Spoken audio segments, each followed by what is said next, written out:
Okay. So, restarting here. Hello, my name is Will. I am the board president of Activist San Diego, and we normally start these meetings off by doing a land acknowledgement, acknowledging that we are on unceded territory.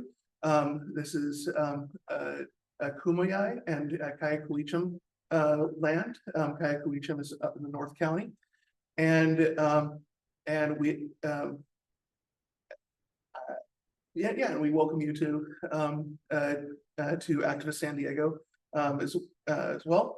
Activist San Diego is a community of social justice activists here in San Diego and across the region, and we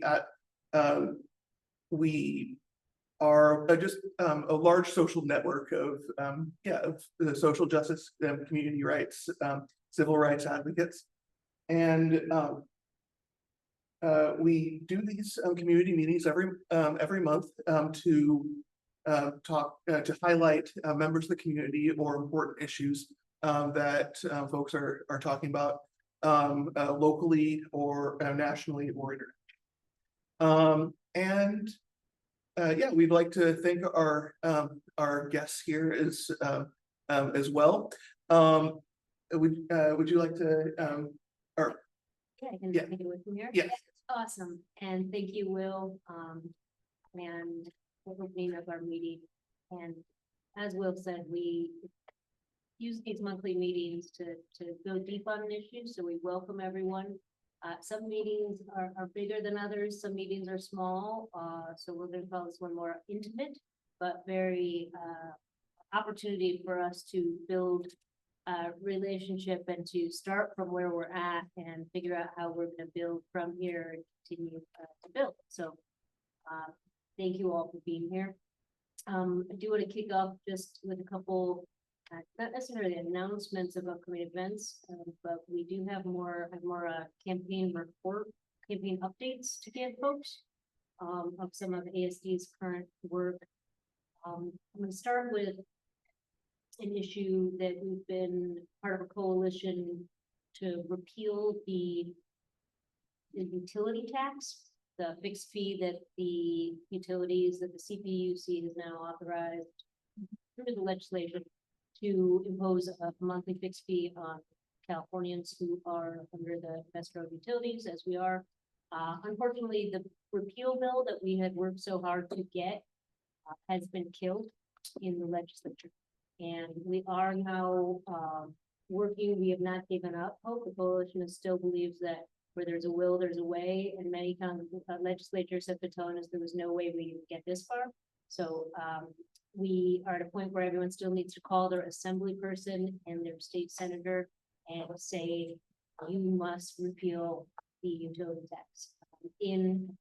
I went up as a representative from Activist San Diego twice to Sacramento in the last 2 weeks to attend to speak at a rally the day that the CPUC made that announcement. And then again last Wednesday to go for one of the committees that was here with a lot of our allies to just show that we're supportive. So through that also met some cool coalition partners there. And then second, the Power San Diego ballot measure that we've all been engaged in and helping collect signatures. We turned in almost 31,000 signatures to the registrar of voters to the city clerk. That is clearly not close to the 80,000 we would need to have got it automatically placed on the ballot.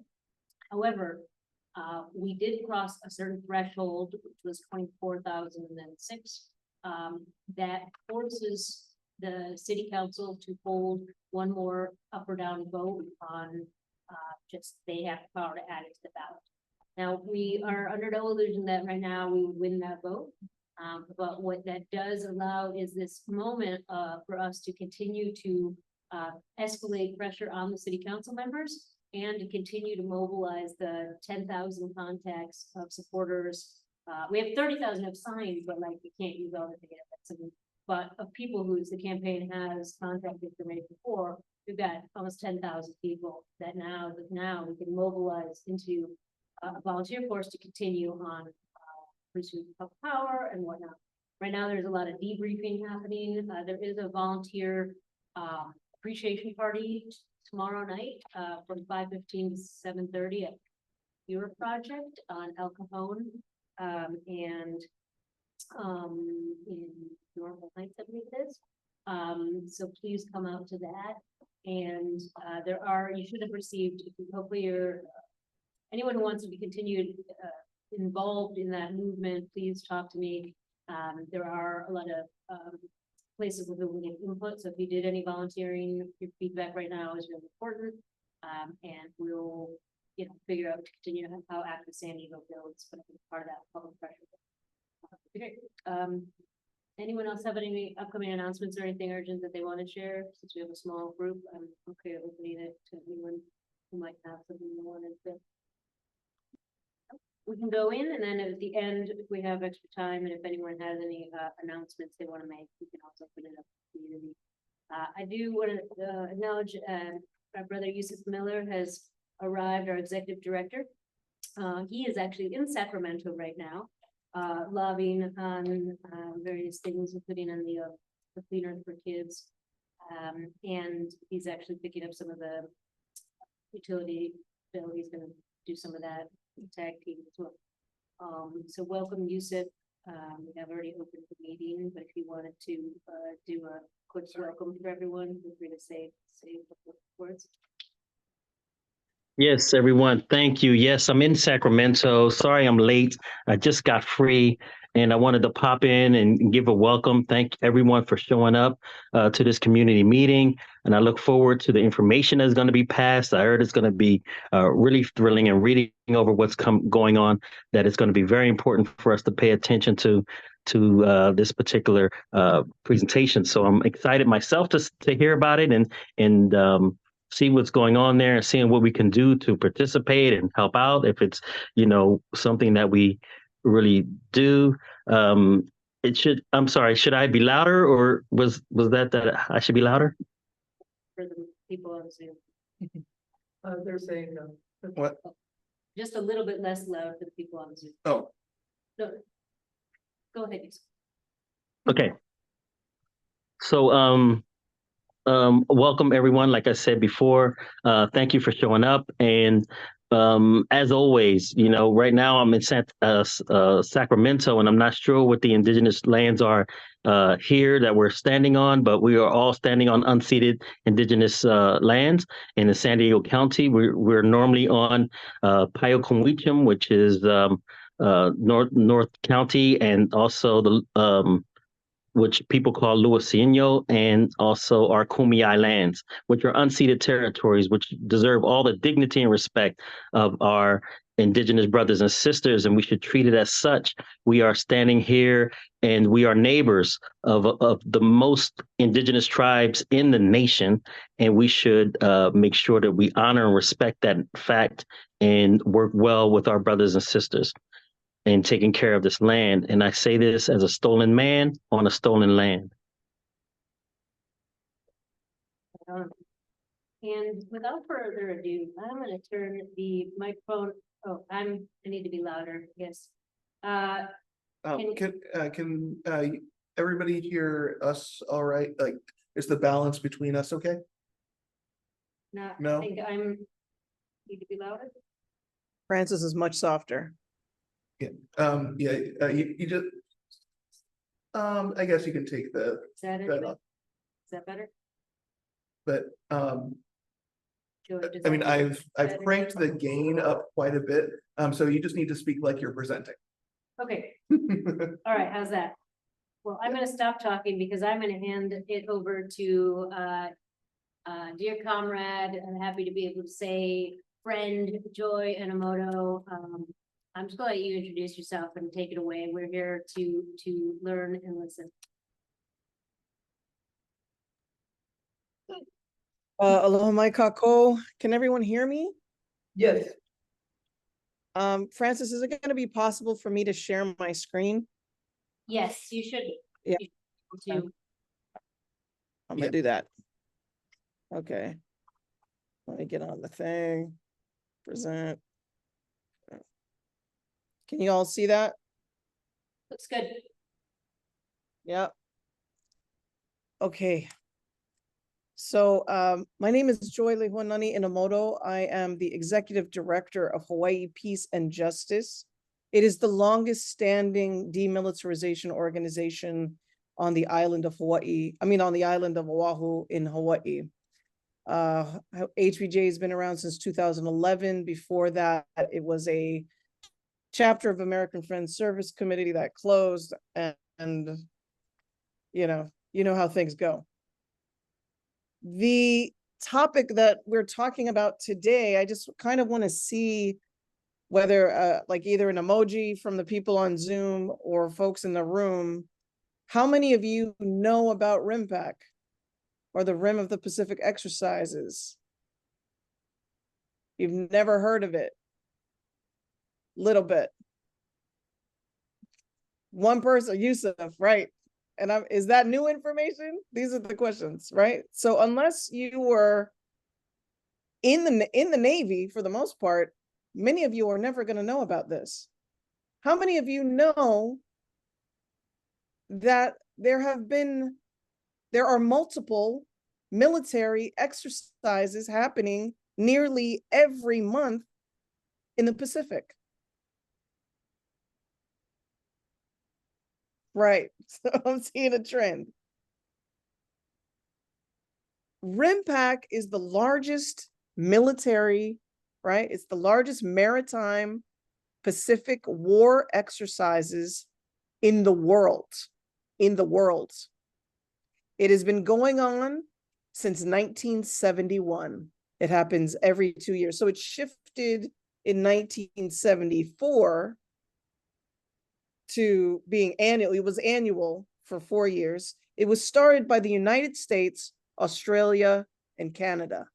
All right, let me just, right, 1971. And I don't know why there's a title thing there, but I forgot to erase something. Ignore that thing that says title. This is the very first ship in Pearl Harbor, right? Or as we know it as Pu'uloa, 1971. Until the 1980s,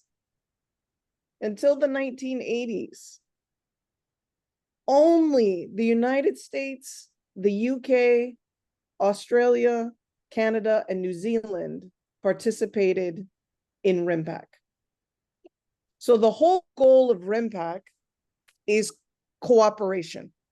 That's how they frame it. It's interoperable cooperation, right? What does cooperation among militaries mean in the Pacific? Well, quite frankly, it really means to keep trade lanes open. It means that oil needs to move. It means that trade needs to move. It is not, as you would always freaking hear, to keep us safe from China, Korea, Japan, or whatever other yellow peril happens to be available at the time. Hard to believe, right? That it's actually not about safety. The entire reason that the United States illegally overthrew the Kingdom of Hawaii was for Pearl Harbor. It was for Pearl Harbor. So that because, and does anyone know why they took Pearl Harbor? They wanted Pearl Harbor so bad. Anybody have a clue? Say it again? Because of the proximity, proximity to Yeah, get a mic, get a mic. Yep. to Japan and the USSR and right. Actually, we're not that close to the USSR, but that's interesting. Okay. Well, yeah, but kind of between the right. Uh-huh. I think it's also because of oil. I know that Hawaii is a huge source of oil, especially for like jet fuel for the Navy. Okay, we are personally not a source of jet of oil for, we don't produce oil, but we are a giant holding station, as they call it. We are the Navy's gas station. So we do have storage tanks of jet fuel, of oil, of these things.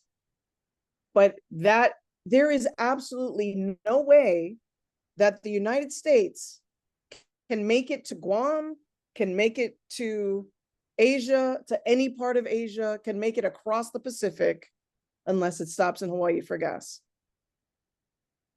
There is no way for them to do it by sea. And the vast majority of things in the world still move by sea, right? So it's amazing that the largest maritime exercise in the world, which normally invites up to 26 countries, 26 up, it could take up to 30, right? 26 countries, 25,000 personnel, absolutely devastates the world, is absolutely devastating all the water, all this devastating all of maritime life, all of marine life between San Diego and Hawaii in their exercises, and very few people know about it, right? So why am I saying that now? Okay, why are we talking about? I'm going to show you, this is just skipping ahead. In following the Cold War, right? Following the Reagan years, so the height of RIMPAC, let me go back. The height of RIMPAC was in like 1984, 1985, 1984. 50,000 personnel were in Hawaii. 80 ships from 26 countries were here playing at war in Hawaii. That is the height. That's the most we've ever had. After the Cold War ends, you see the United States in the 90s and the early 2000s, mid 2000s, as we move into the Bush years, as we move into the Clinton years, I mean, where there's the Clinton and the Bush years, as we move into the Obama and Biden years, you see the military shifting from a Cold War model of like, let's try diplomacy, let's just stock up on weapons, let's do these things, to a hot war model, meaning let's go start wars. We have all these stockpiles, we have all these contracts, we have all of these things. We need to be more aggressive. You see in 2017 from Obama, a pivot back. This is a pivot back, because World War II was in the Pacific, right? Pivot in the Pacific. You see a pivot back to the Pacific. You see this pivot back to Asia, as they say, right? Why is that?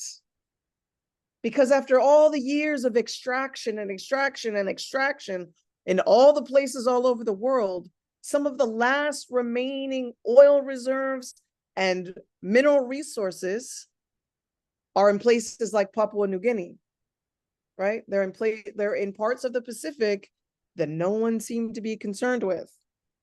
There's gold, there's silver, right? You're talking about the largest body of water on Earth with tremendous, still holding resources as they are devastating the rest of the planet, right? One of the main concerns that came up around China was because China was helping people develop in the Pacific, and they were reclaiming ports. Who understands the role of ports, the role of harbors in the global supply chain? Does anybody? If you control the port, you can control what goes in and out, and you could charge some sort of tariff to use your port, so you would be profiting off of everything. Right. During the years too. Go ahead. During the Obama years too, there was the whole TPP as well, and they were the Trans-Pacific Partnership, where they were trying to go for a free trade zone. across the Pacific. And the idea was it was to counteract a potential Chinese free trade zone too. But there was a lot of really, really bad stuff in there about companies being able to sue governments over potential losses of profit, for instance. But part of it too was they wanted to make sure that Malaysia was involved in the contract, because for something like 40% of global trade goes through the Strait of Malacca right there. Right. And yeah, so if you control that, then you control what goes from the Pacific to the Indian Ocean. Right.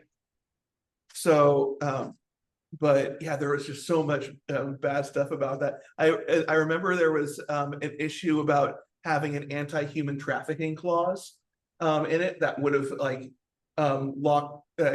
made Malaysia leave the table, because so much human trafficking goes through right there as well.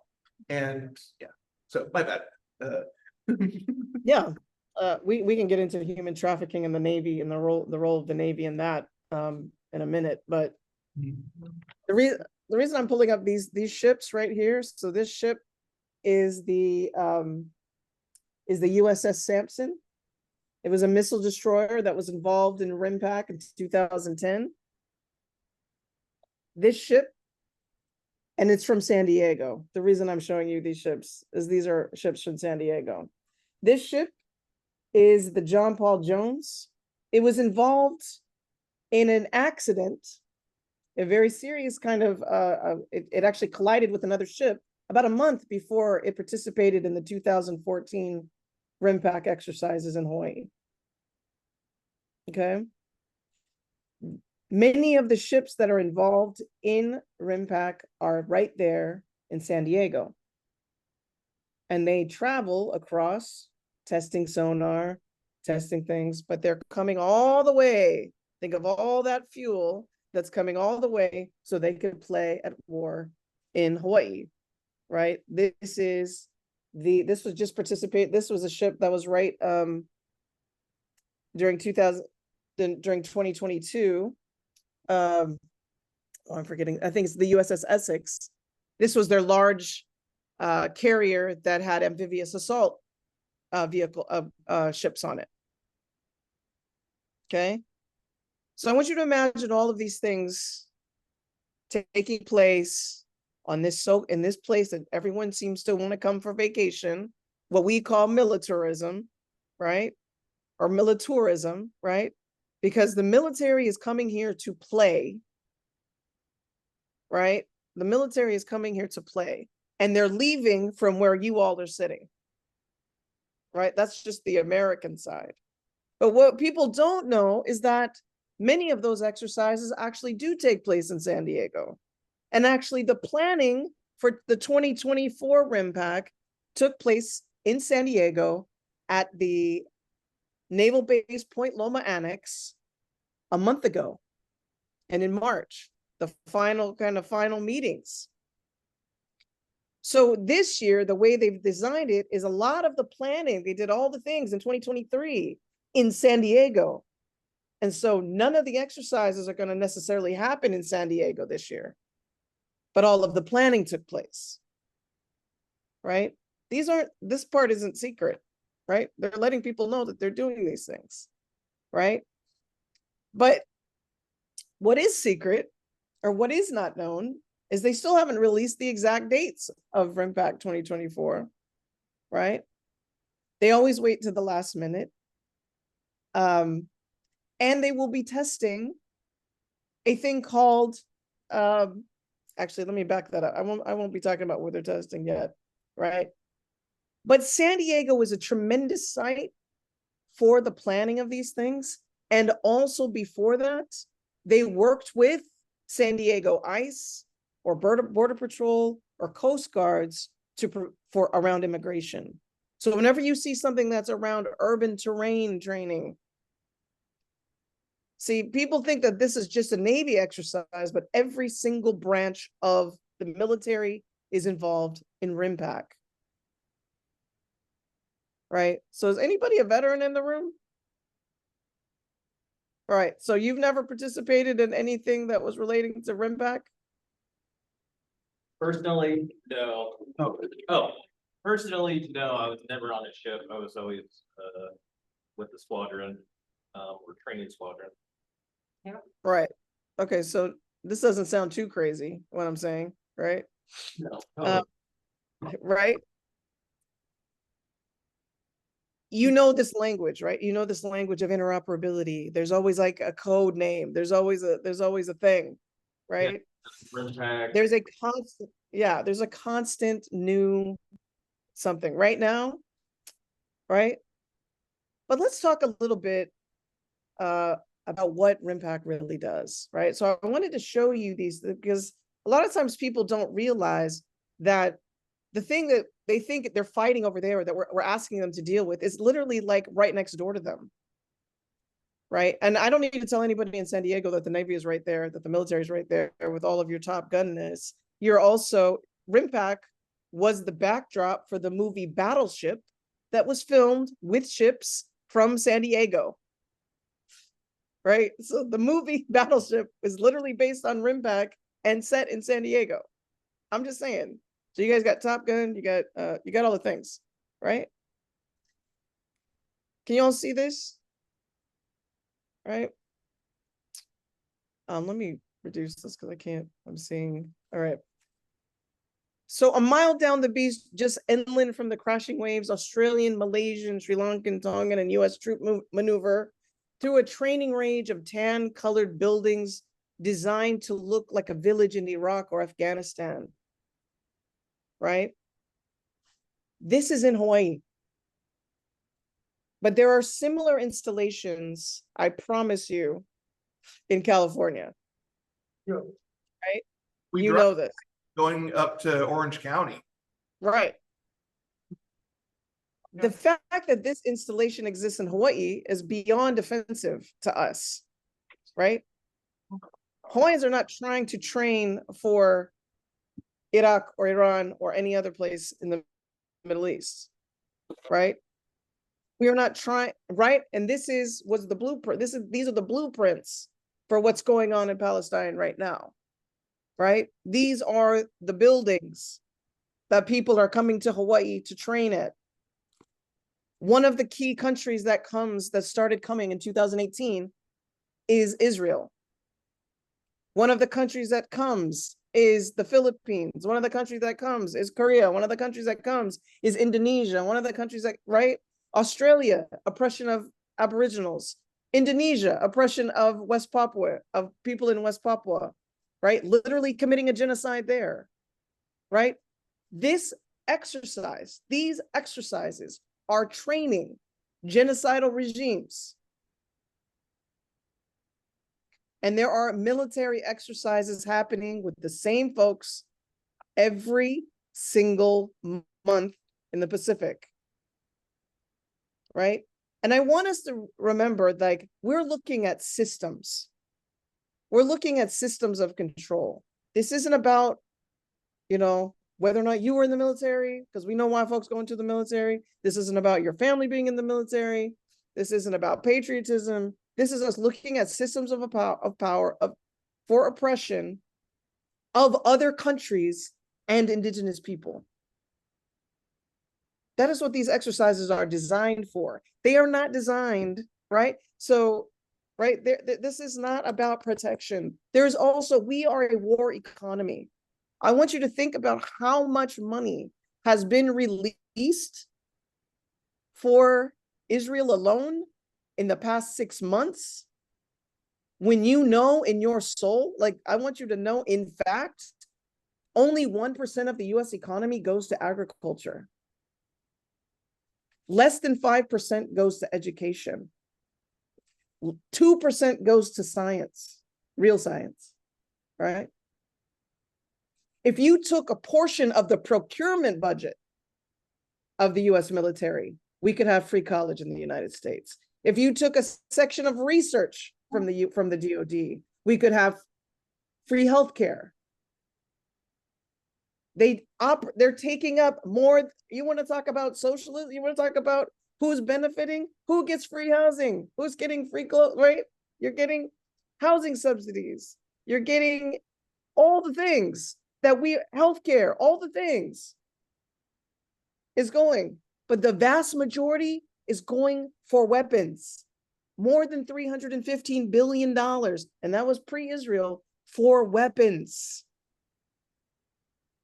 Do you feel safer? Right? You may not be able to pay your mortgage. You may not be able to have health care. You may have to have 3 jobs. But somewhere over there, they're bombing someone and killing them with your tax dollars. These are things to think about, right? I don't have to sell it to you guys. You're in the right room, right? But when it comes to thinking about, but where people have blind spots when it comes to the military, because it's so big, people are like, it's so impossible to defeat them. But I want us to move through that a little bit, right? This language of national security, America loves it, right? America loves this whole language of national security, right? We are clearly making other nations insecure. We are promoting a global insecurity, right? And as I talked before, this is rooted in extraction. Do you know that there's 1.5 million gallons of jet fuel used every single week by the US military? 1.5, and this is actually, I think, just from the Navy. 1.5 gallons of jet fuel every week. And these are old numbers. I think it's more than that now, right? That when you come to RIMPAC, they sink ships, they hollow out the ships, right? They say they take all the gas out, all the things. They use the waters off of Hawaii to sink ships. Those metals leach into the ground. They leach into the ocean, right? They're testing high weapons. They test new weapon systems here. It devastates the ocean. No matter between 2018 to 2025, the Department of Defense wants a 10 million plus marine mammal incidental take. So what does incidental take mean? It means it wants to be able to kill up to 10 million marine mammals because of sonar, because of exercises, right? Because of weapons testing, right? We also know that whales beach themselves almost invariably a few months after, right? Or sometimes during Navy sonar exercises, Navy military exercises. And they're not going to beach themselves necessarily in the place that the testing is happening or that the weapon where it's happening. They're going to go beach themselves someplace in Australia. They're going to go beach themselves someplace else, right? And they're going to say, well, you can't link this. Well, there have been lawsuits that actually could prove that it's linked, right? They want to be able to use sonar, transducers, explosive, air guns, right? And then there's also the amphibious warfare that's going on, right? So that means that turtles can't nest. There's anti-submarine, right? There's electronic and expenditure for everything. What you're seeing was happening in the United States with the military is a sort of biocolonialism, a biocontrol of all life, right? If you're asking to take 10 million mammals, right? There's no limit on the amount of birds that they can take, even though they're firing into conservation zones. And I want to talk about this notion of the military when I talk about conservation zones. Right now, the military is using this language around conservation to be able to create what prevent encroachment by people right? They're saying, well, we need to create this buffer zone because we need to keep testing and we need to keep firing things. And they're going to call that a conservation zone, even though it's the complete opposite of conservation. Yeah. Even though we know that there's depleted uranium, even though we know that there's we've found white phosphorus, even though we know the things that the amount, the levels of PFAs, or for what we call forever chemicals, are in, right? And they're firing to places that are ancestral like highly important archaeological sites for Hawaiians. These are some of the, like, we have every kind of microclimate here, which means that our flora and fauna are particular to those places, right? So as you can, like, we've already had mass levels of extinction in Hawaii. We already have mass levels of invasive species. And the last places is where they want to keep bombing shit. This is also true in Guam. This is also true in Okinawa, right? This is also true in Australia. This is also true in New Zealand. This is what's happening for the sake of national security. 12 species, right? And when it comes to plane exercises for RIMPAC, they literally move bird eggs, nene birds, which is one of our like most precious birds out here. They relocate their eggs to the other side of the island in Kauai because they don't want the birds to take off and get into their jets. So they're trying to force birds to migrate differently, right? Because if you mess up a Navy aircraft, it's millions of dollars to replace that engine. We're not really concerned about life. They're concerned about how much money it costs to replace the engine. So that's why I'm saying this is a kind of biocolonialism, because that's trying to say they want a say in all forms of life, right? This is all the things that are happening in just this one exercise, right? In the 2018 RIMPAC, a large brush fire happened. Po'akuloa is 5 times the size of the island of Koho'olawe, which Hawaii was able to stop the bombing of. It took us 26 years, but we were able to stop them bombing it after they already broke the water table on that island that began in World War II. Here, you actually have the regular fire department so completely pissed at the Marine Corps because they're setting thousands of acres on fire every time they test. And then call themselves stewards of the land. This particular fire in 2018 took 2,000 acres. Another one took 40,000. All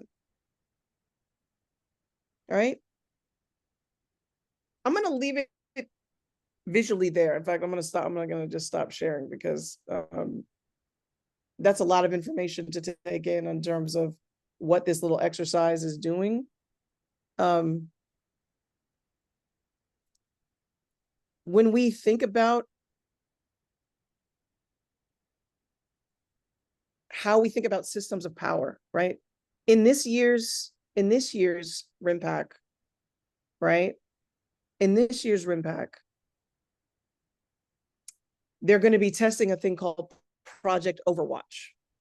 Project Overwatch it's big tech, basically. They're trying to test out software, right?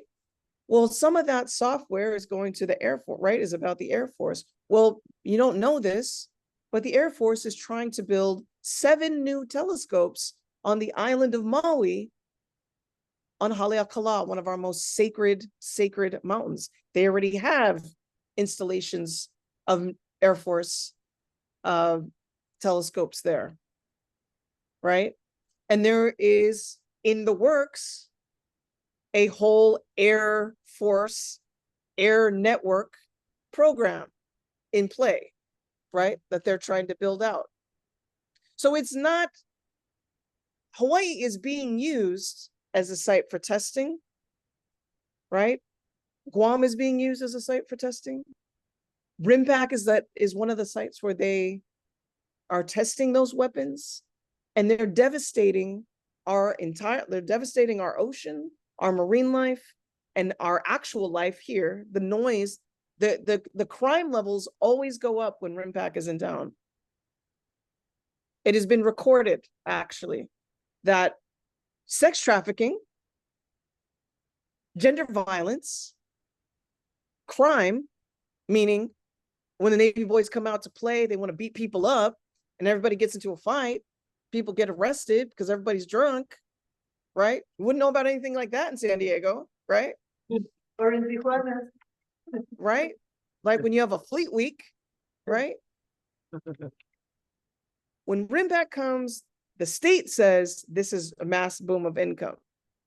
The rest of us want to leave. The one time that there was not an increase in crime was in 2020 because the Navy could not land. No ships could land in Hawaii because of COVID. We actually organized to prevent the military from being able to land. And you know what happened in that one time that they didn't come? Turtles were able to nest at beaches that are normally used for amphibious assault. Wow. Crime did not go up. Right? Nature was able to sort of eat like that quickly, able to restore some balance. Right?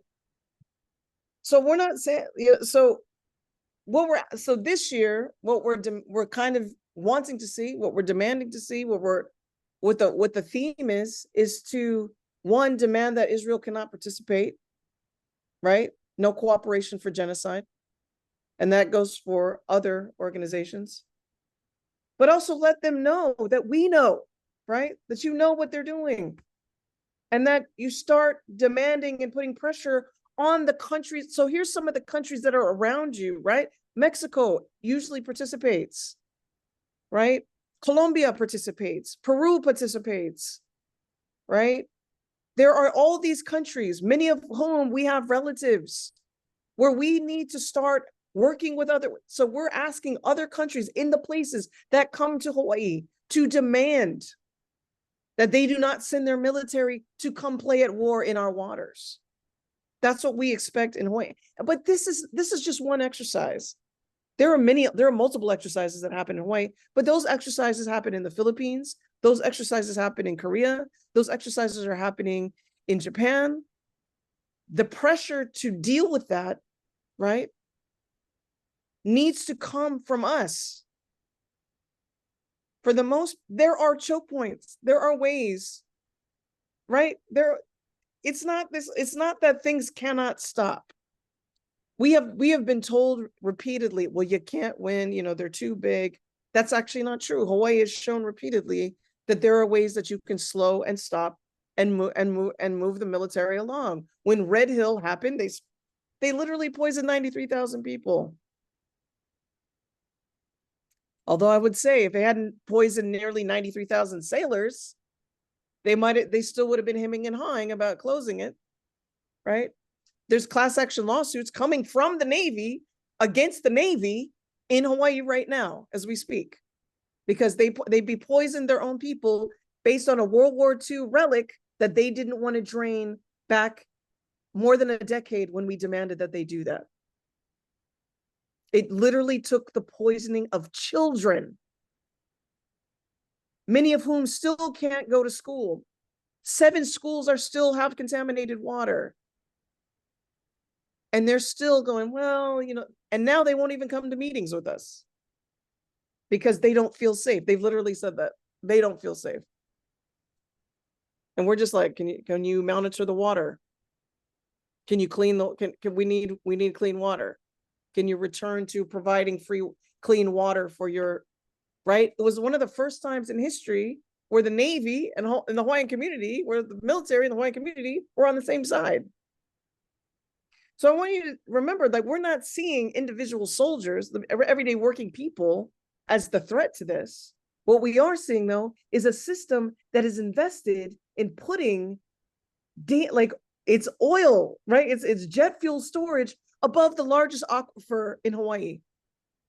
If it breaks that water table, 80% of Hawaii on the island of Oahu, 80% of Oahu will not have fresh drinking water. 80%. And in a way, I think that's, that same kind of threat to the waterlands is existing in Guam. That same kind of threat to the waterlands is existing in Okinawa. If not us, then who? Right? At what point do you say to the United States and to the Department of Defense, enough is enough is enough. Right? And it takes much more thinking, much more strategy, much more groundedness, much more policy shift than us just protesting. That's not enough. We have to think through all the, right? Our enemies have a strategy. I don't know why we don't. We need to get on the strategy tip. Right? Our well-meaning. I'm not relying on the morals of the United States. They have failed every time. It takes us being, right? Us being together and really thinking, I'm in Seattle and San Diego. How can I support this? How can I stop this? What am I trying to build? What kind of generative economy am I committed to? Right? Right now you're in a cult of death, right? Right now you're in a war-based economy. And yes, is there an entire economy that is interconnected to this web that they have created? How many people build how construction is building for the military? How much subcontractors are, right? How much supply is going, right? How many subcontractors are there? How many contracts are there? How many things? So this is when we get together to imagine what can replace a war economy in a place that invests 1% of its energy into food. Right? That was a huge ask. You're like, we can't even win like a small campaign, you know what I mean?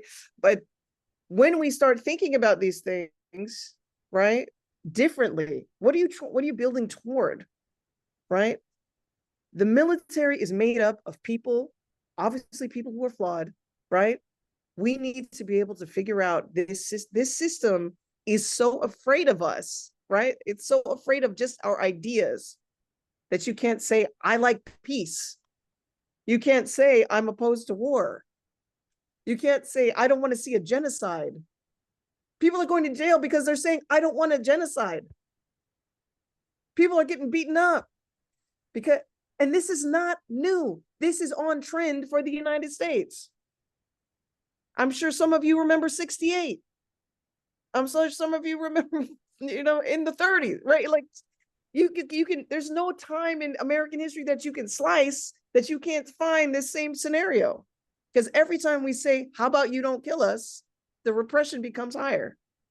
So that means we need to outthink an entity that thinks with its fists. Right? Anyway, I'm gonna leave that there. The folks have questions. I kind of went on my little, or I might think I went a little too long, but Actually, Oh. but actually, And both of them are working. okay, I just want to stop and just have everyone just take a breath. That was a amazing and a lot, and I think it's just good for us to just all take a moment just to reflect and sit for a moment of taking it in, that.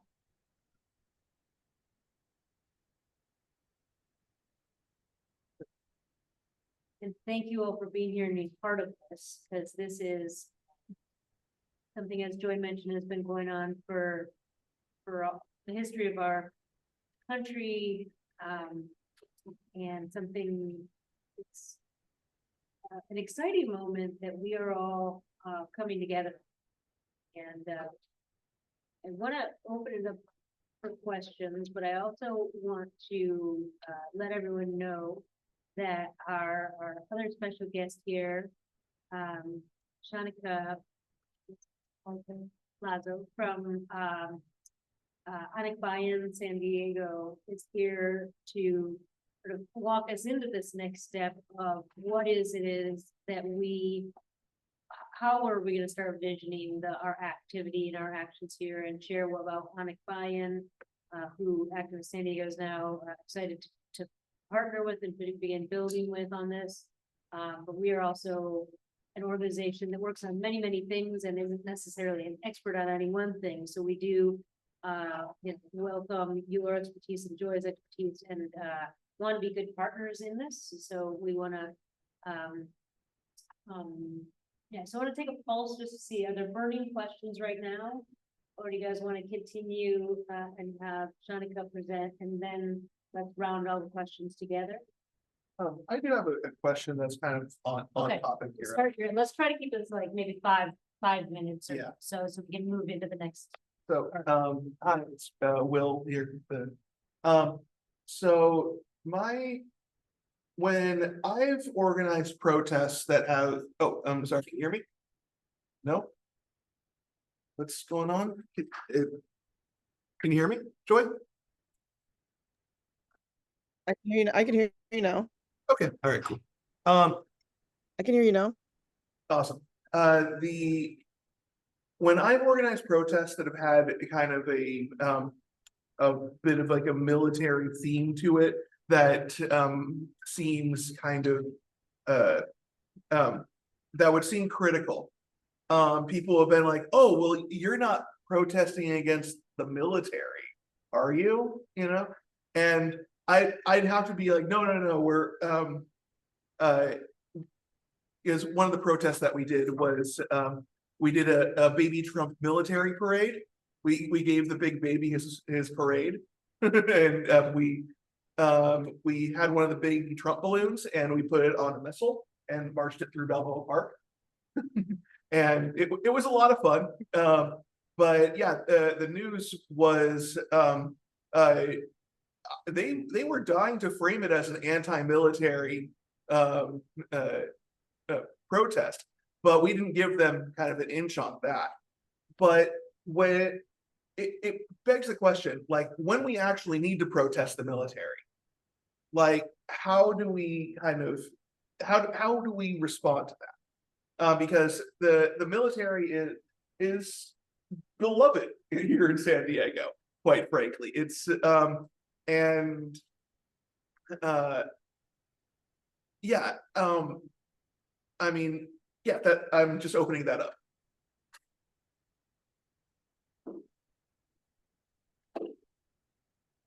I'm Yeah. So Does what's the question? Like, people love the military, so yeah, like yeah, how do we but you said you need the military, so do you think you need the military? You think you need the military?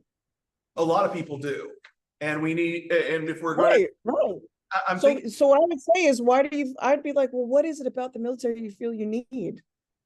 Well, first of all, let's ask the question, how many veterans? Let's have that question. Like, let's, talk about it.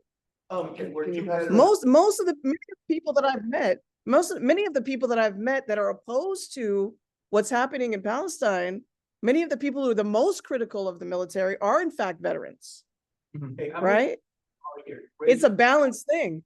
What else is veteran? We have 3 veterans. And you said, Yeah, so I did my 3 years, I was in Europe, it would have to do with. In Europe. So there was a need for my service.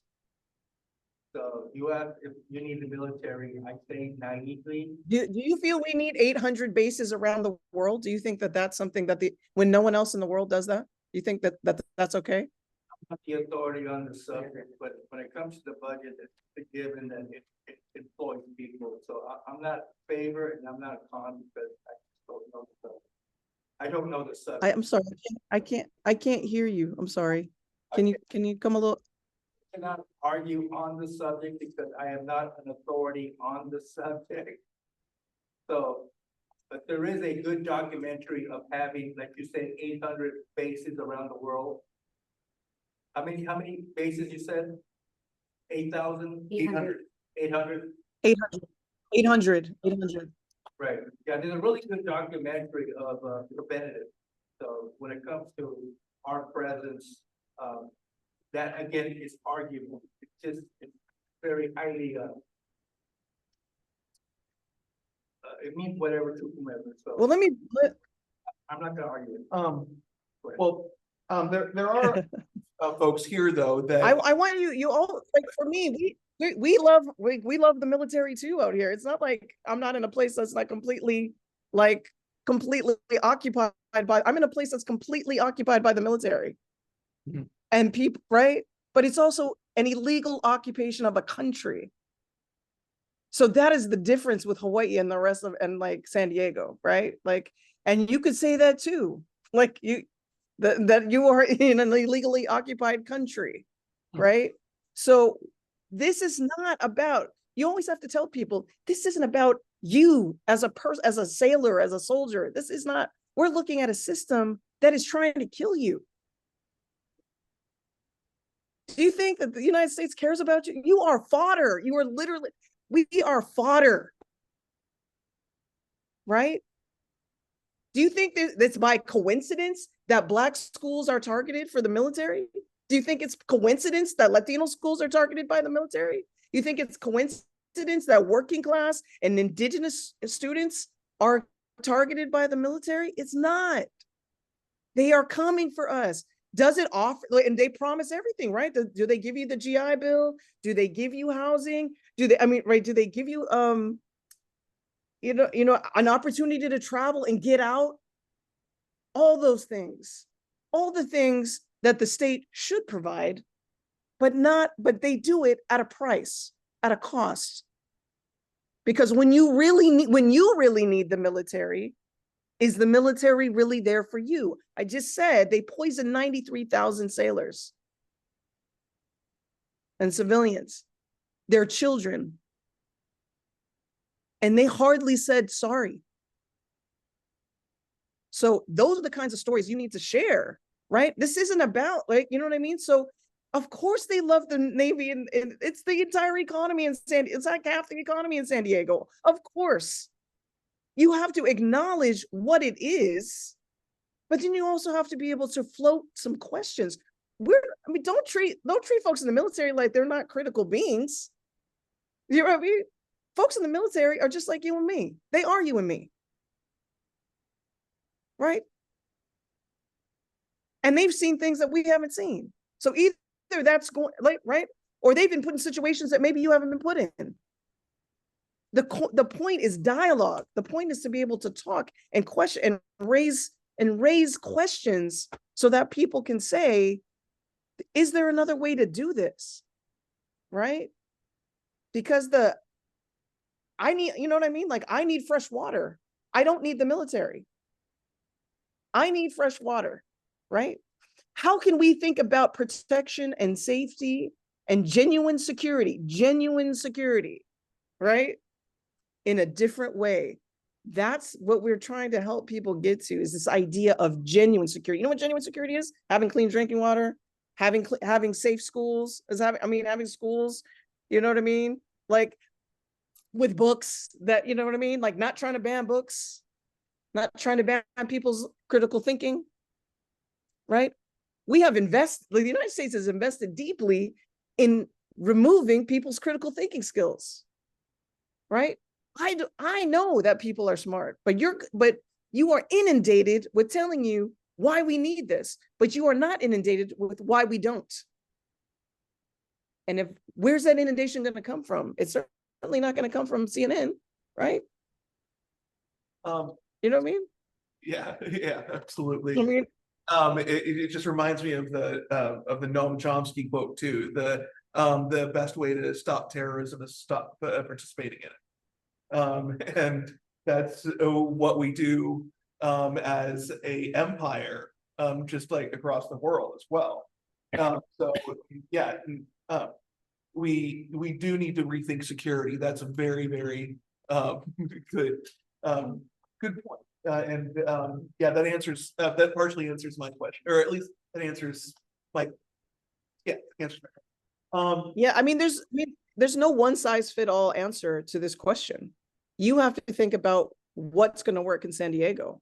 Yeah. Right? You have to think, you know. So we're gonna move on here to our second presenter as well. I'm sorry, what was your name again? Shanika. Okay. And Shanika's here, and I'm going to pass this microphone to her, I guess. And yeah.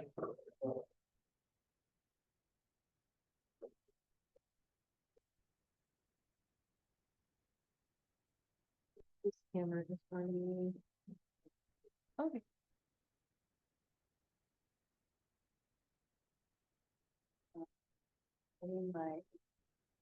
Speak up loud, please. Oh yeah, I'm just getting my presentation ready now. Or my name is Shanika, as Francis said, I'm a member of Anakbayan San Diego, which is a Filipino youth organization fighting for genuine democracy and the true liberation of our people in the Philippines, but then also for peoples all over the world.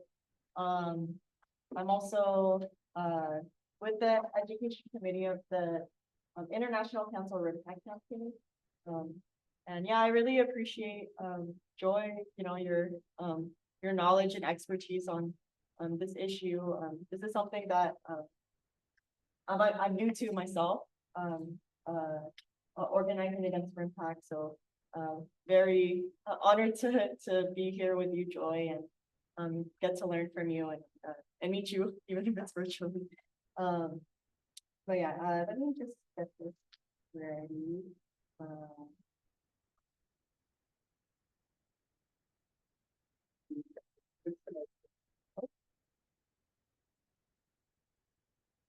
But just What happened? Well, because the team. Go.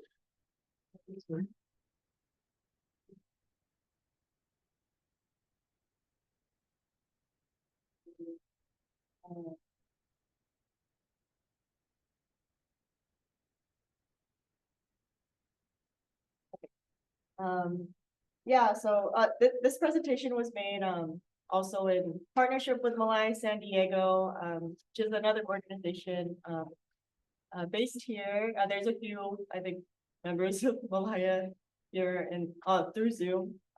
So what's up, Don, Momo? We're also a member of Resist US led war movement. We just joined this year actually on advice by Malaya San Diego.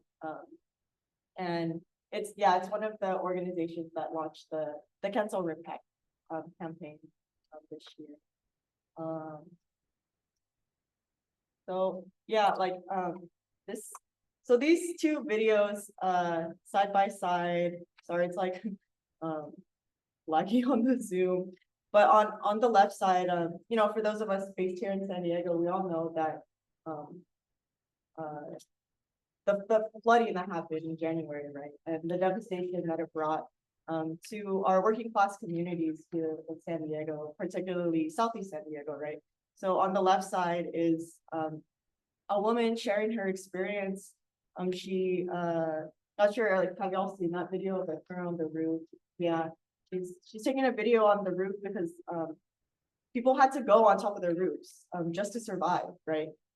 Even like elderly people had to climb on top, and she took this video where she can see the Navy bases in the distance, and she's saying, like, there's those Navy bases there, there's all these ships over there, how come they're not coming here to help us, yeah, so it's just very clear, right, as Joy was saying, how the Navy does not serve our interests, right? The Navy does not actually serve the people that they're claiming to protect.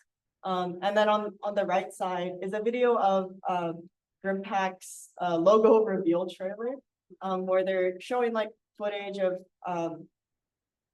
all these different exercises that, yeah, they conduct in Hawaii every 2 years, yeah, as Joy was saying, but then this year it's gonna kick off in San Diego. And so, yeah, you could just see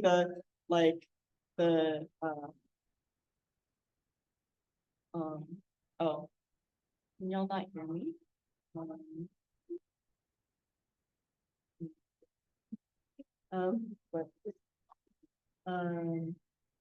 But They can hear you. oh, they can hear me. Okay. Yeah, just to speak loudly to the Okay. mic, yeah. Okay. Yeah, but yeah, as you can see, like, there's just a blatant discrepancy, right? Like literally billions of dollars are poured into even just the testing of these weapons, right? Like, this isn't even waging the wars themselves, it's just the exercises. Versus the over 1,000 people here in San Diego that are still homeless, right? That are still homeless from the floods, that have to stay in hotels. or even a lot of them aren't even in the hotels, right? Yeah, some of them already ran out of, some of the funding already ran out for helping those, flood victims. Yeah, exactly. So, yeah, like the whole hotel voucher is like, what is that like? Not expired, but yeah, a lot of them were kicked out of the hotels, right? And are not receiving assistance from all levels of the government, the city government, the county government, the state of California, federal, right? Yet all this money is being poured into, yeah, this one military exercise, right? Like as Joy was saying, there's actually thousands of military exercises that happens every year across the world. And so actually, like, yeah, if y'all are, I'm sure y'all are familiar with SANDAG, right? The Association of San Diego governments here from like all over the county. They actually have a military installation resilience plan that was created in May 2023, where the whole purpose is to and what it says there, ensure naval bases remain operational in response to climate change. And they did research about like this is like the areas that they researched about like what would the effects of climate change be in these areas. And as you can see, it includes National City, it includes Southeast San Diego, it includes these neighborhoods that were absolutely devastated by the floods. So the county, the city governments cannot claim that they did not know that this devastation was to come, right, to our communities. They knew, but they instead made a plan, but only for the Navy bases and not for our communities themselves. Yeah, and so yeah, that red box, like, you know, shows like the areas that that were particularly devastated by the floods, right? And it's within that research area. And yeah, as Joy was also saying too, right? It's not, we're not against like the individual, like people who serve in the Navy, right? We also know that those who serve also like suffer, right? Here in San Diego, like veteran homelessness is the highest, like in the whole nation, which is you know, atrocious because we also have the most military personnel, like the highest concentration of military personnel in the world, and we also have the highest concentration of veteran homelessness. So these issues of houselessness, right, that like the flooding victims face is also connected to the issues that veterans face as well, right? And the large military presence here in San Diego also like affects our youth, right? Affects our education system. Like, yeah, what Joy was pointing out too, like I think you said like less than 5% of the federal budget goes towards education.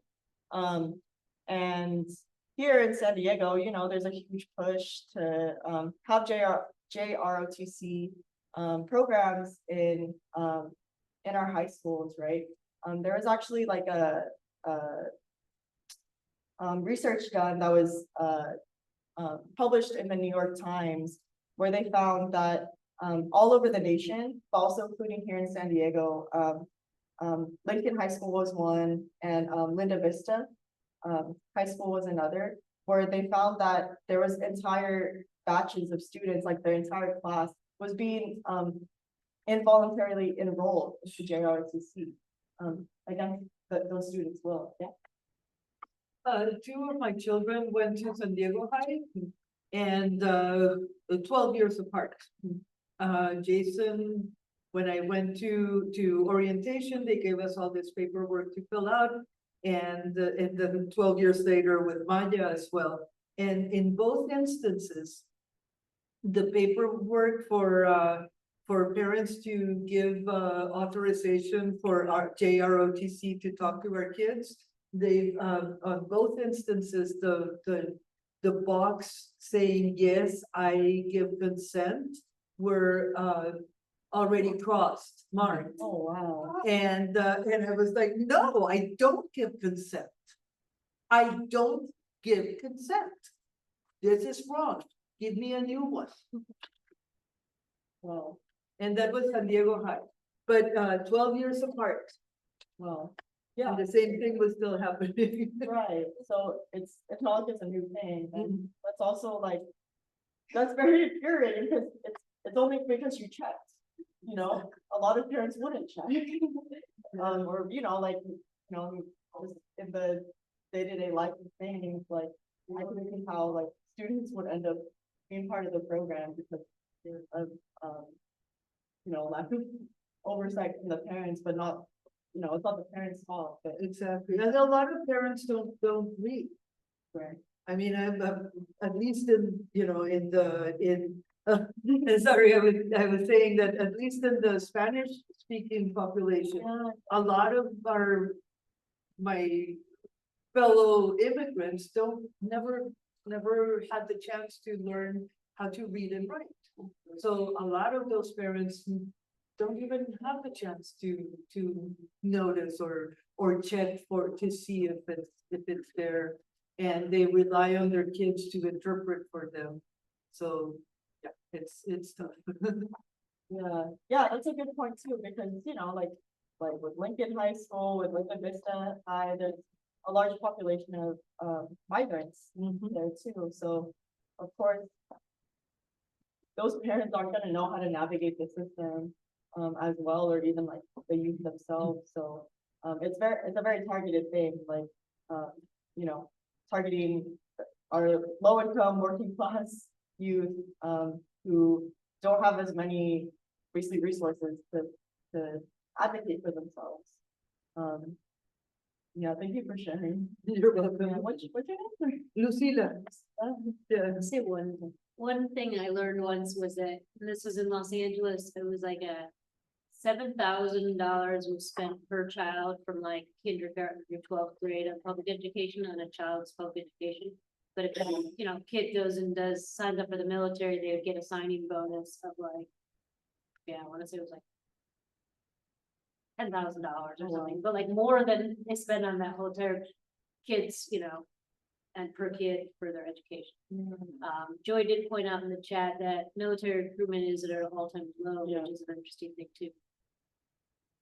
Yeah, exactly. Yeah, that's it is at an all-time low, and they're really they're in a crisis mode, which is also why there was a bigger push for involuntarily recruiting students into the military. Yeah, like, or into the JROTC. There's even in that article it talks, or there's students who share their stories where they would even straight up say like, I don't want to be in this program, like get me out of it, and they're like they would not be allowed to switch.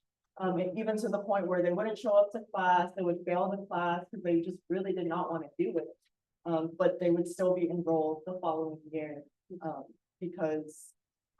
And it is a response to that like low recruitment crisis.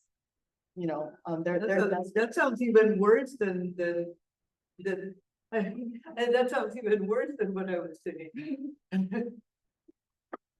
Yeah, they're really coercing the youth.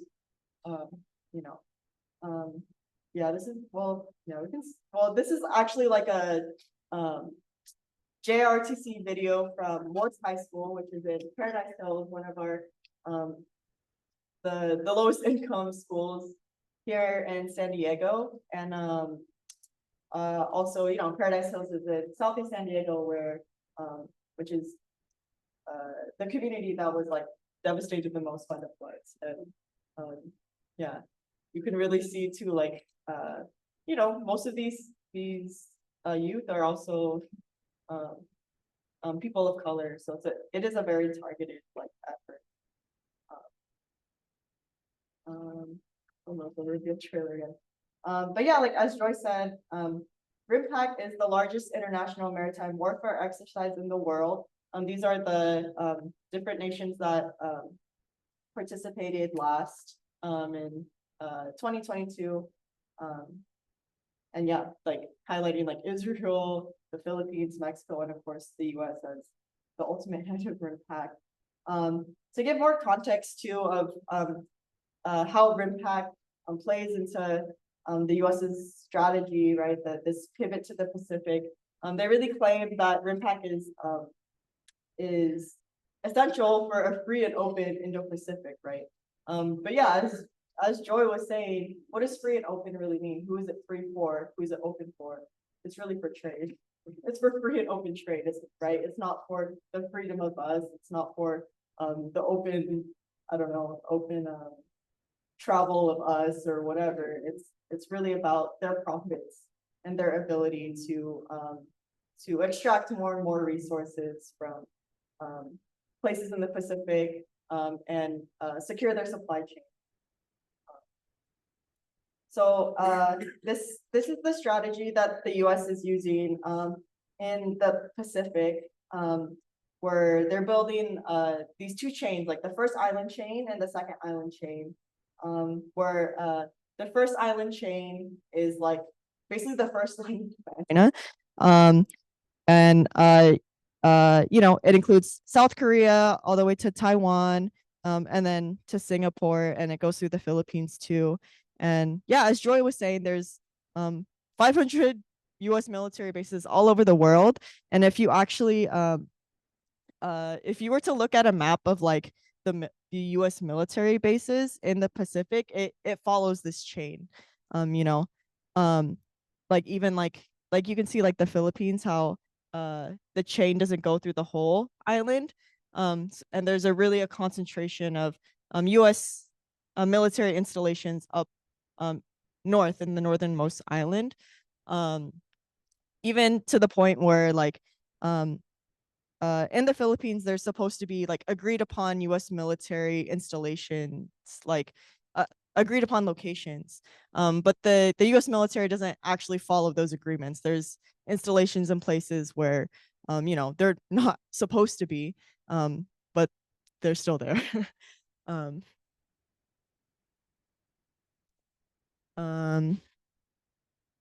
Yeah, and then there's the second island chain, which is like the second line of defense, which I'm sorry. I would like to apologize to the folks on online here. We just switched the microphone to this console or to the system here. We were accidentally speaking through the webcam microphone, so that was my mistake. I am sorry. And Marie kind of called me out in a direct message here that everybody can see on the TV screen. So I'm sorry. Carry on. Thanks for fixing it. But yeah, like the second island chain includes, you know, Japan, Guahan, like basically the Pacific Islands, but then all the way to Australia even, and Hawaii, which is also why like I don't know if y'all are familiar with AUKUS. It's like the US, UK, Australia. It's like the US's like main form of alliance, military alliance right now. And it's, yeah, part of it is because Australia is like a key part of this Indo-Pacific strategy. Where even like actually like one of the things that AUKUS these three countries have done is Congress recently passed a bill, I forget what it's called, but it was a defense act like back in December that made it so that the like military technologies developed by these three countries don't have to go through the normal like licensing requirements, the normal like basically they can like directly share with each other without going through like the legal the legal the usual legal procedures. So it's also like, you know, just very clear how these military alliances you know, like also like violate like the democracy that the US itself like even like, you know, the framework of democracy that the US is supposedly operating off of. Um,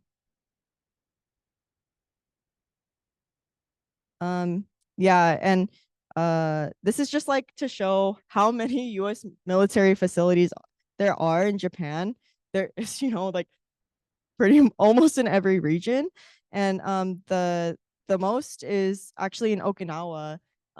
Like it's Okinawa is a very small island, but it's basically a US military base. And it's something that the people there are affected by every day, there's a lot of like noise pollution. They like the testing that the US military does there. And then also it's very well known how uh there's sexual violence against women on that island that it is committed by the military personnel. Same in South Korea. There's many, many major US bases in South Korea. And South Korea is like one of the places where the US military regularly does joint exercises. And then here's also like different military facilities in Australia that the US has. And it's just very like, to me, it's just very obvious because if there were any foreign military base here in the US, like that, first of all, that's not a thing. But if like that just, it wouldn't make any sense, right? But it's so normal for the US to have like dozens and dozens of military bases in another nation. And these are like the EDCA sites, or the places in the Philippines that the US military is allowed to operate and use. Basically, they're able to use Philippine military bases as their own, where they could even do things where they don't have to inform the Philippine government what they're doing there, right? They can do whatever they want there, as if it's their own.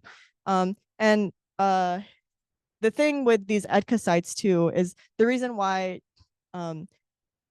they're using Philippine military bases is because back in 1992, the Filipino people actually, because of the mass movement that was built around it, were able to kick out the presence of US military bases. Because yeah, there was like actual US military bases in the Philippines, but there was a huge mass movement to say, we don't want these bases here. But there was a loophole basically after that, where the Philippine government passed something called EDCA, or the Enhanced Defense Cooperation Agreement, that made it so that the US military could just use the Philippine bases instead. Yeah. So it also shows too like that, of course, like although like uh it's a very like just thing to ask for, and like a very important campaign, and shows like what can be done when the people come together. But then the fight is larger than even just like passing policy, because because they can find different loopholes to still get what they want, basically. And so at least for us, like in Anakbayan, San Diego, we're really for us, like our vision of the Philippines is having a Philippines where, the people are actually running the government and are not a government that is just basically a puppet government for the US. And also like this past month too, um, every year, the Philippine and US military hold something called the Blikatan exercises, which means shoulder to shoulder. It's the annual joint US Philippine military exercise. And it just happened this past month. And this year, it was the largest ever in history. They sent more military personnel over there than ever before. Um, um, and and kind of like what Joy was saying too, it's a huge military exercise, but actually it's only one of 500 that's supposed to happen in the Philippines this year. There's 500 military exercises, joint US Philippine military exercises that is going to happen this year in the Philippines. Like, that's more than days in a year. They're doing like multiple overlapping military exercises in the Philippines every single day, basically. And it's in this buildup of war against China, right? Because of their competition over profit. These war exercises, similar to RIMPAC, just devastate the Filipino people. Last year when it happened, one of the small islands where it happens is called Batanes. And when, the people there heard that the military troops are coming, they panicked, right? They started buying rice because they know that when the military troops come, like, they're not going to have access to their basic goods that they're supposed to have. And so they started panic buying rice. And yeah, it's a lot. Yeah. And rice ran out on that island after that, and in the anticipation of, like, thousands of these troops are coming, hundreds of their aircrafts, hundreds of their cannons, they're bringing their weapons. And the overwhelming sentiment on the island, of course, was like, we don't want to get involved in this war between the US and China. Like, what does this war have to do with us? And even in Ilocos Norte, where these Ilocos Norte, where these exercises also happen, and also Ilocos Norte is not, again, it's not one of the agreed upon locations for the military infrastructure, the U.S. military infrastructure. Yet they still operate there. They still build there, and store their weapons, and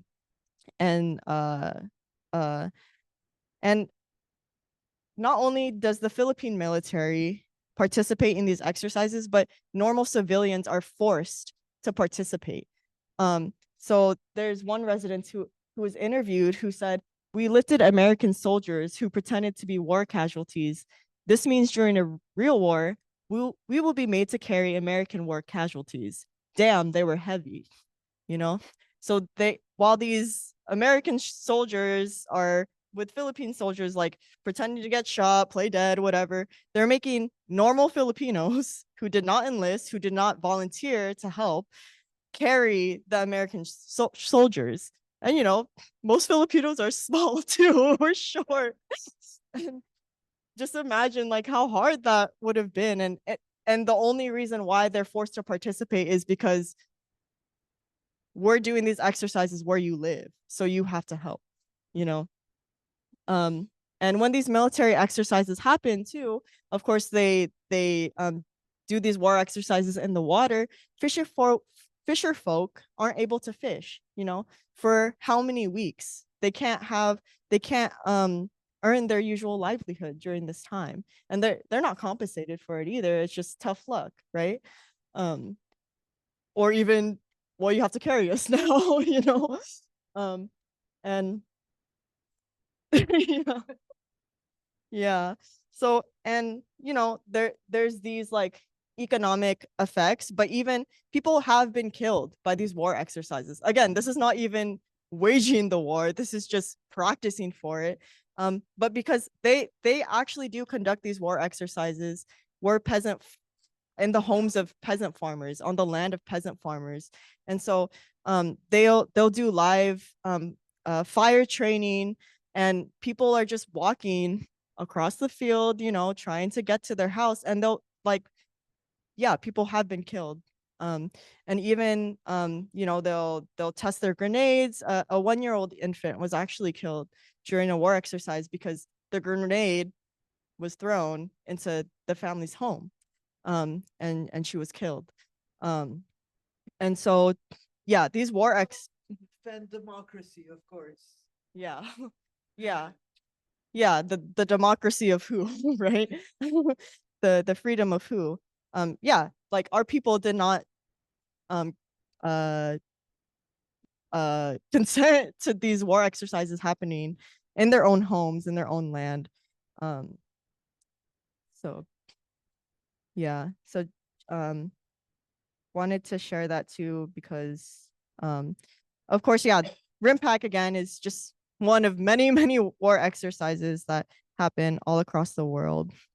And this is just an example of like one of the weapons that they test during RIMPAC. This is like in Guahan. And this is like a missile that's used in Israel, right?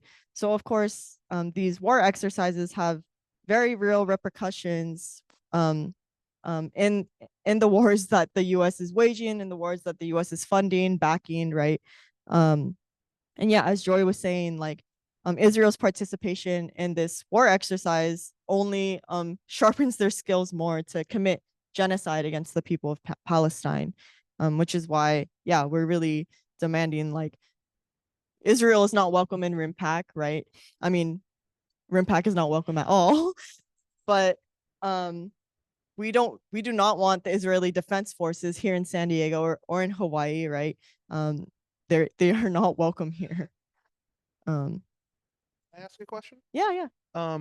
So you were mentioning that a, a lot of the war exercises are around China.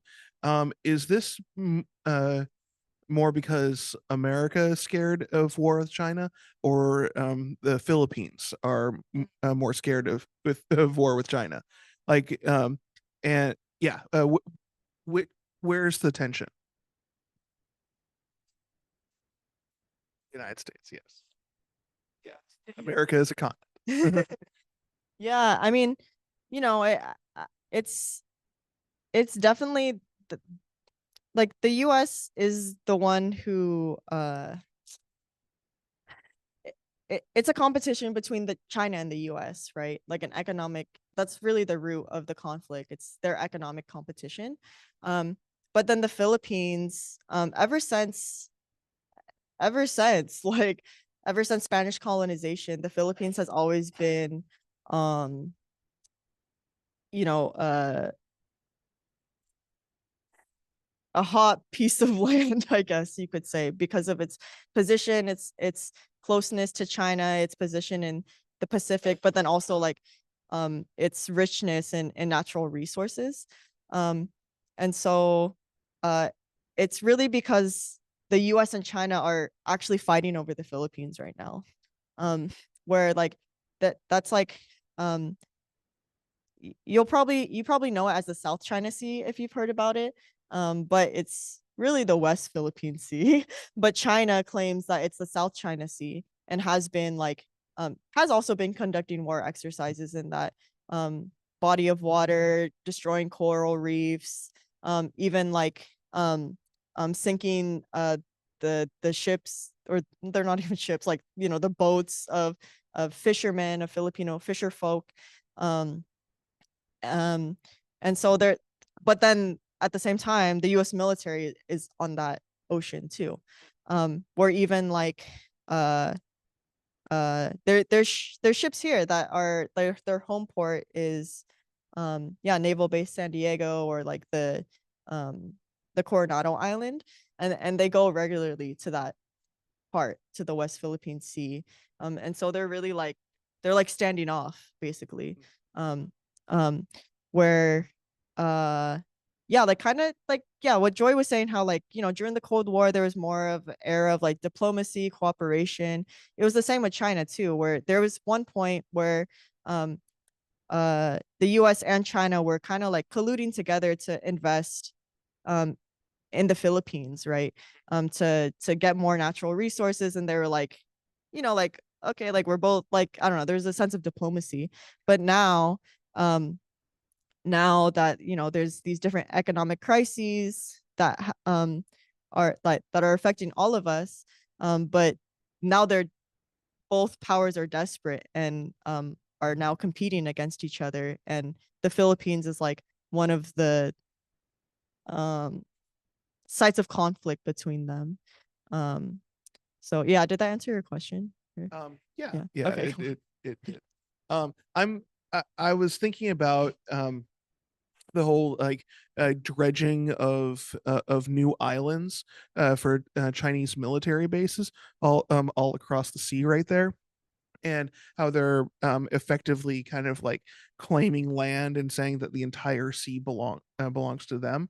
I mean, I've heard about it in the news, but I'm kind of wondering, is that like partially a response to the US's involvement right there, or is that something that they would be doing anyway? Um, I mean, that's a good question because I'm oh yeah. Or or oh yeah, would you like to Joy, answer? feel Joy? free to answer, chime in too.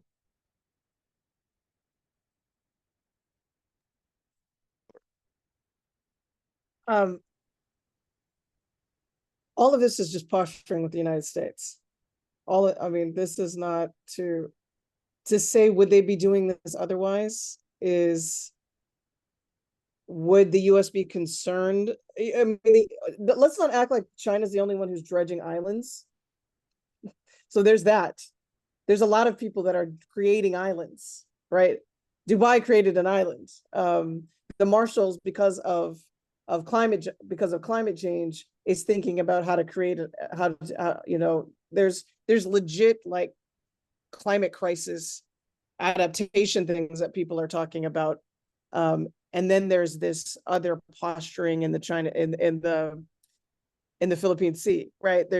So and the thing is, like, are they actually doing that, or is that what's being floated? Like that's the thing. So I don't know. Like, is there something legit that they're doing that's then now being framed as a certain thing, or is it really this thing to claim territory?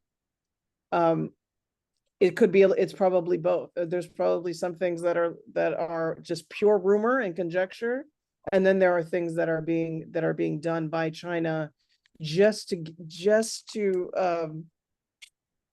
rev the US up a little bit, right? But the provocation, a lot of the provocation, the heavier provocation is coming from the US. Right. So, but I mean, this is a question that I want to actually look into more, because this has other implications around a lot of things, right? Not just territorial claims. Yeah, I mean it's not U.S. sovereign territory that they're claiming there. It's the Philippines, it's Thailand, it's South Korea, it's the entire neighborhood right there. That Right, which is exactly why the US wants to cooperate with the Philippines, with Korea. The US is trying to get Taiwan, like all of these different things, right?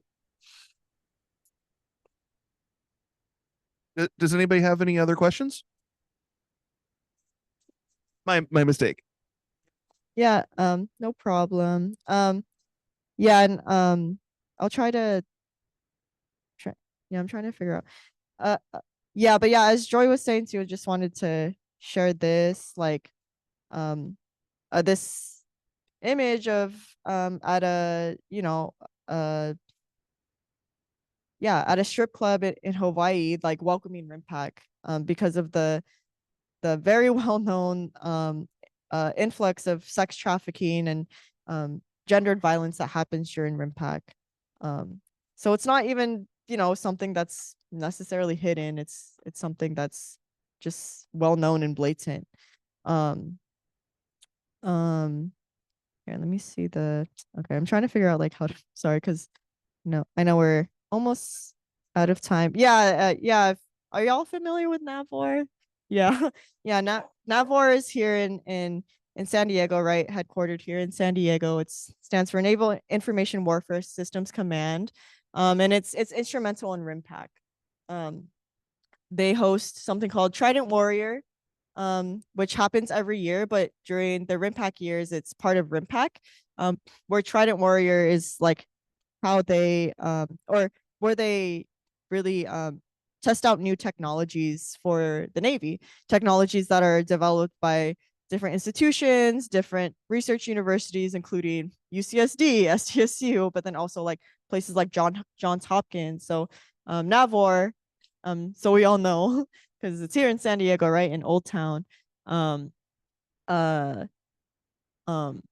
is really helping to develop these technologies. And actually, they're the ones that are overseeing Project Overmatch, which Joy mentioned earlier too. It's housed here in San Diego through NAVOR. And also like something also like egregious, right, with NAVOR is that they're revitalizing their facilities, right? A project that was greenlit in 2020 in partnership with Sandag. And actually our mayor, Todd Gloria, when he was still assembly member, he passed something called AB 2731, which made it so that the project could be fast tracked and it doesn't have to go through California's environmental review process, which, you know, is even more, especially in the context of the floods that happened this past year, right? Of the need to protect our environment. This is a very like, just, yeah, egregious move from our current mayor. And yeah, now the San Diego governments through Sandag are pouring millions of dollars into this revitalization project. Yeah, and this is just a little bit more about Trident Warrior, noting that, yeah, UCSD and SDSU have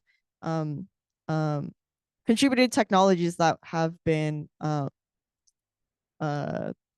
tested during RIMPAC, which is also just showing more how our education system, right? You know, our youth are like our youth who are learning new skills, right?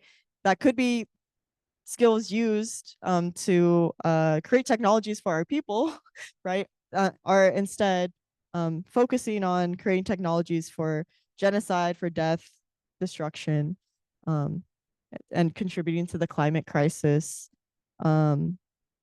This is just like also something that happened in April. This was in April. This happened at the San Diego Convention Center, the Exponential Conference, which was like a conference for the uncrewed autonomous industry, the drone industry. They had a defense zone. They had a zone like dedicated just for weapons manufacturers. Actually, the Consulate General of Israel also was in attendance here. Different military personnel, police forces from all over the nation were here in San Diego.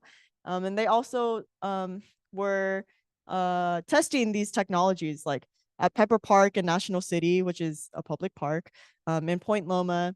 And yeah, so this happened back in April, and we actually did, I wish I included pictures, but we did, we were able to protest this. Like we went right outside their entrance and protested, and some of them came out and listened to the speakers. So that was cool.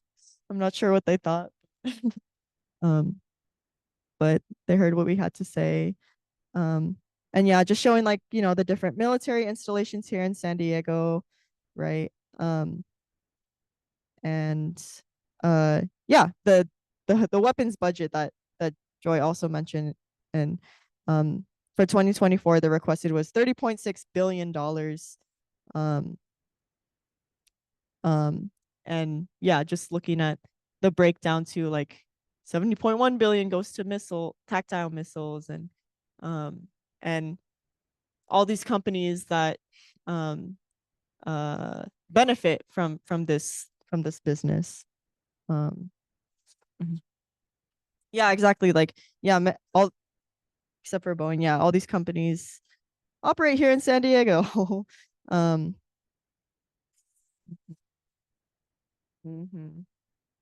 Yeah, and so the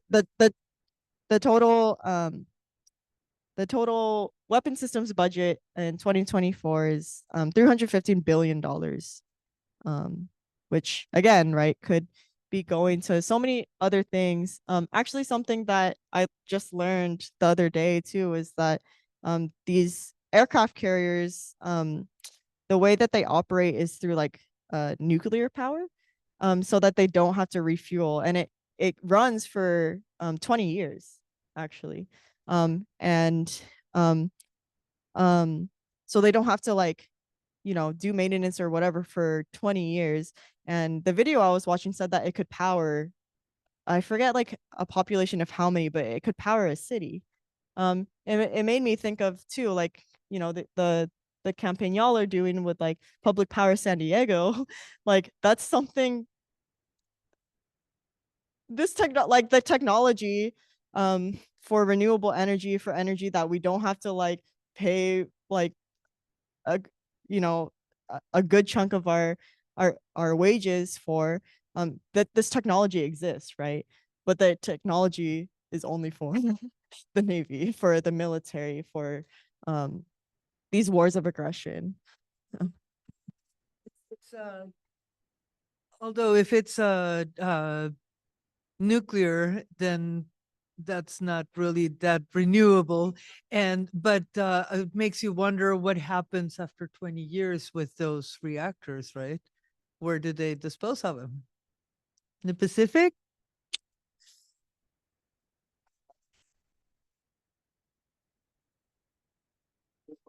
Yeah. How do they cool it down? Like all the water needed to cool it down. Yeah. Mhm. Yeah. Put that nuclear tubes. Okay. Yeah. Okay. Yeah. Steam powered too. Yeah. Yeah. But yeah, I just also want to say that there's a strong legacy of you know, anti-military, anti-war activism here in San Diego, like especially during the Vietnam War. There was like people like within the military themselves organizing, you know, against the Vietnam War, doing things like they had like this thing called like Stop the Ship campaign, where they would really like campaign to not send different aircraft carriers to Vietnam. Um, and so like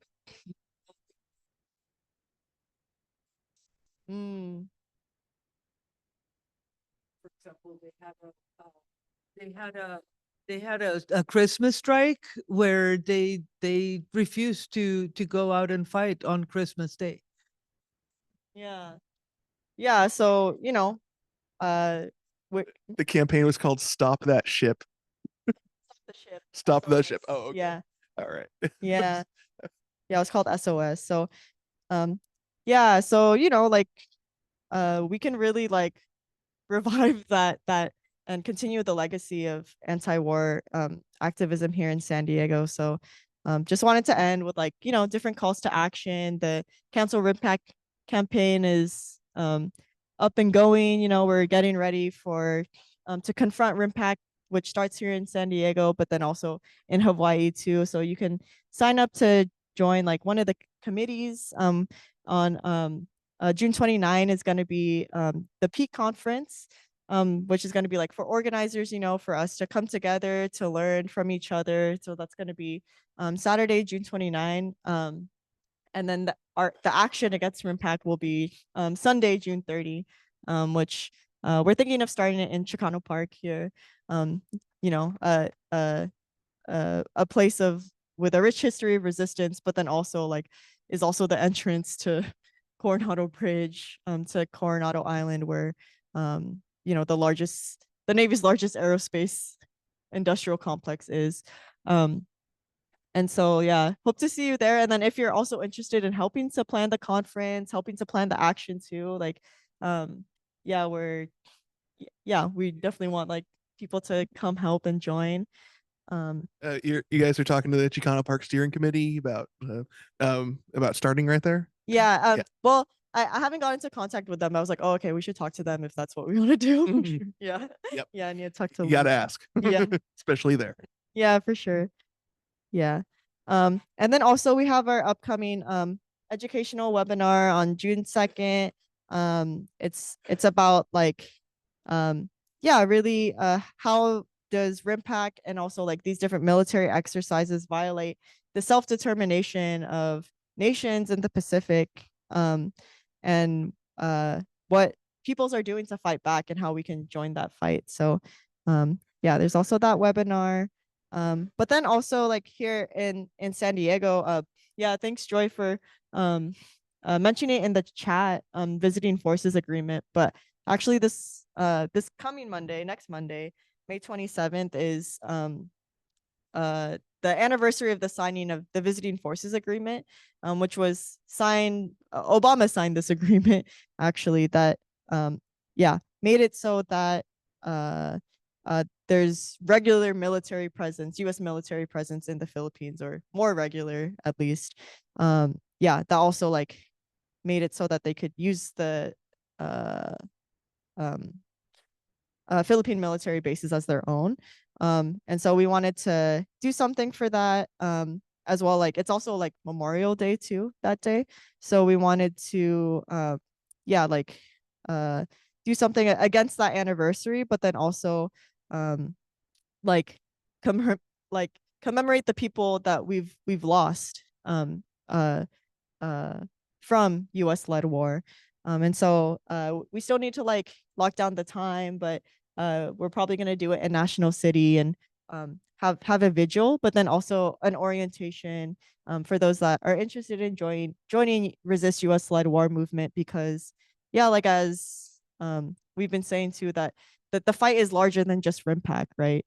Than this like one campaign for this summer. But we really want to build the anti-war movement here, especially like here in San Diego, like although the Resist US-led war movement is an international like network, but we're really trying to like make it strong here in San Diego, because yes, San Diego is a stronghold for the US Navy, for the US military, but it also does have that rich history, legacy of resistance. And so we can also make it a stronghold of the people's resistance too. So yeah, hopefully y'all can come out on Monday. Yeah, thank you. Thank you so much for providing these events specifically and for your presentation. Yeah, let's have a large round of applause for both of your presentations and for all of that. Really, really appreciate it. And I want to open. What time are we at? We're at 8. Okay. Okay. I think it might be good to then stop the recording and let's make this an official close to the program. But then I think we can still chat a little bit if anyone's will stick around. And so I'm going to officially state again that this has been Activist San Diego's May 2024 monthly community summit. We have these convenings once a month on the third Monday of each month. So join us in June on whatever the third Monday is. I don't know it on hand. We will be, our meeting will be focused on the labor organizing next month.